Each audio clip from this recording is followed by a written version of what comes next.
Hi and welcome to my YouTube channel. My name's Ryan Salisbury and you guys are here to find out the 5 top things that you need to consider when planning a carp fishing trip to France or anywhere across Europe.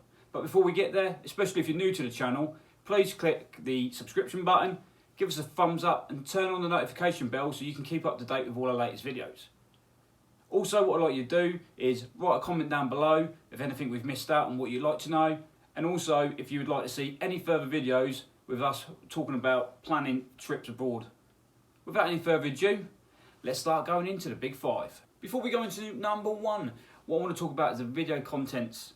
The contents of this is aimed at people who are just sitting on the fence with a lack of knowledge and confidence, who really want to go to France but find it a bit difficult or don't know where to start. So hopefully this gives you the baseline of how to plan a trip. The first thing I choose is location.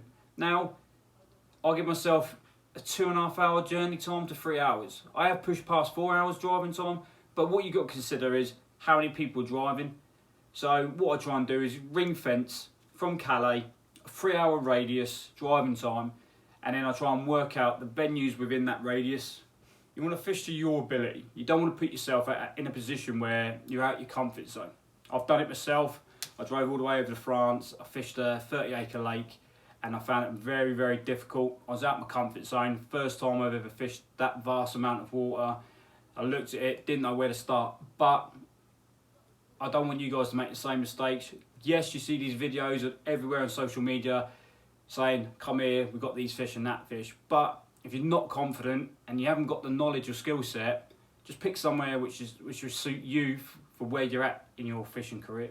The last thing I want to talk about is expectations. What you expect from the venue.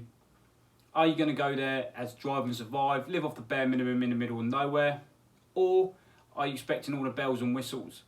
What I mean by this is you don't want to spend all your hard-earned cash and then expect and you don't get what you expected.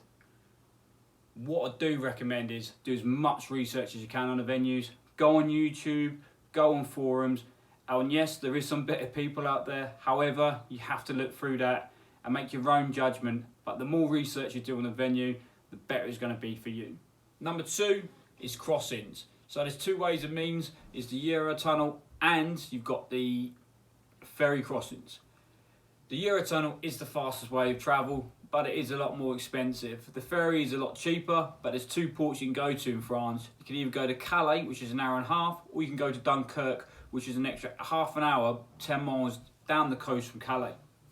I think the cheapest I got was £98 with a roof box. This was going to France early hours in the morning.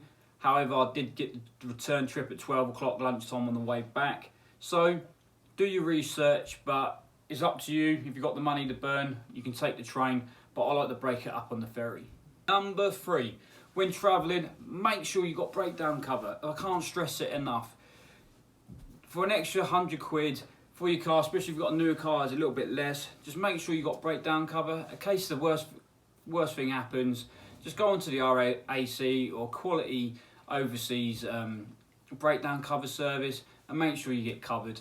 I can't stress it enough. The last thing you want is your car to break down over there and then you're paying an extra €300 just to be towed to the nearest garage without the costs of the extra cost of fixing it.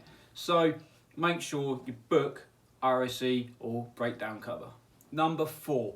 So we've broken down, but you need a breakdown pack. What I mean a breakdown pack is you need a warning triangle, breathalyzers, light deflectors, also you need a GB sticker. Unless you've got GB on your number plate, then you will need a GB sticker. Also, high-vis vests, 1 for each person in each car. But you need to check what country you're driving through, because I know in Belgium you need a first aid pack, where in France you don't. So I'll put a link in the description where you can find the information of which country you're travelling to, and it will tell you exactly what you need in your breakdown pack. So that's number 4. Before we get on number 5, we'll do a quick recap. We've got the venue, got the crossings, we've got the breakdown cover, and also what needs to be in the car when you break down. But lastly, the most important one is you, the angler. Make sure you get health insurance.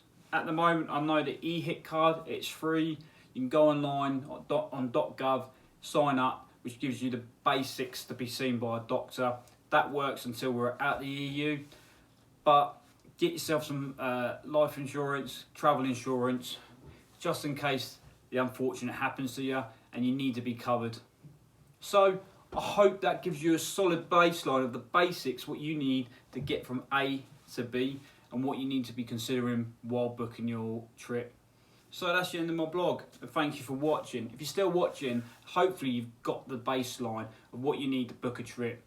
Once you've got the venue, book the crossing, got yourself covered to the max, that's all you have to do. Go from A to B and you're fishing in France. Keep a lookout next week from my next blog, where I'll be talking about what baits and stuff I take and how I cut down the cost to make sure I save on everything I can and make it as cheap as I can possibly. Not too cheap where you see yourself off. So if you want to see my recent trip, look at my next video, and like I said, leave a comment below if I haven't covered anything or you want to know some more information, and I'm more than happy and I'll get back to you as soon as I can. Thanks for watching, and I'll see you on the bank sometime. Thank you for watching. Please hit the subscribe button and check out one of our recent videos. Tight lines.